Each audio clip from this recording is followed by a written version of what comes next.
Good evening, and welcome to Ask Sebastian. Now then, let's get straight to it, shall we? With a question from a chap called Jimmy in St. Wreatham, who writes that he remembers seeing my name credited in an episode of Terrorhawks and wonders why I've never been asked to attend a Comic-Con.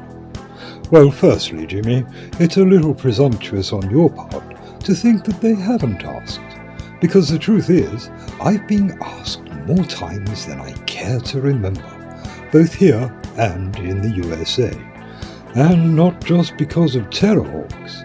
As I've said before, I've appeared in quite a few science fiction shows, like Star Trek, Doctor Who, Blake 7, Sapphire and Steel, and of course, The Tomorrow's People, where I provided the original voice for the supercomputer Tim, though obviously my part was recast just before the show was actually broadcast, and it was Philip Gilbert who eventually took the role, which in all truth was probably for the best.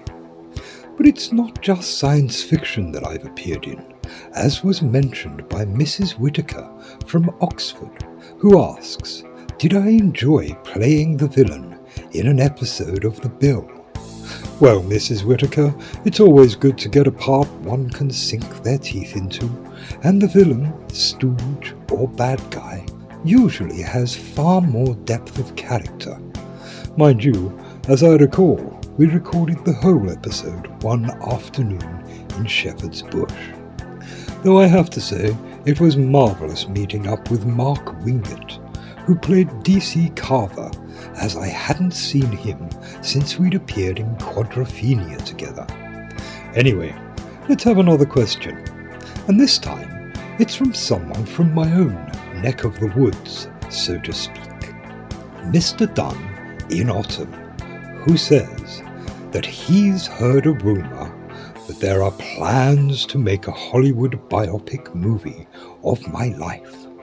And Mr. Dunn goes on to say that he thinks Daniel Radcliffe would be perfect to play the young Sebastian.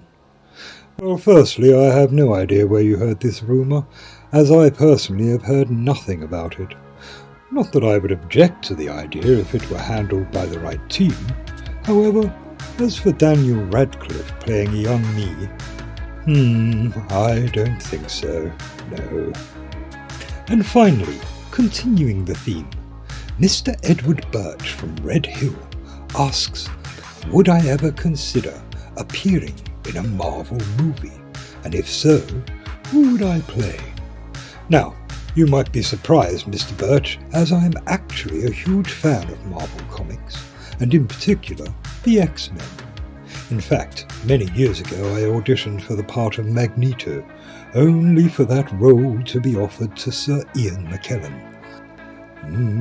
Amusingly, Sir Ian pipped me at the post for another role some years later, when I auditioned for the part of Gandalf.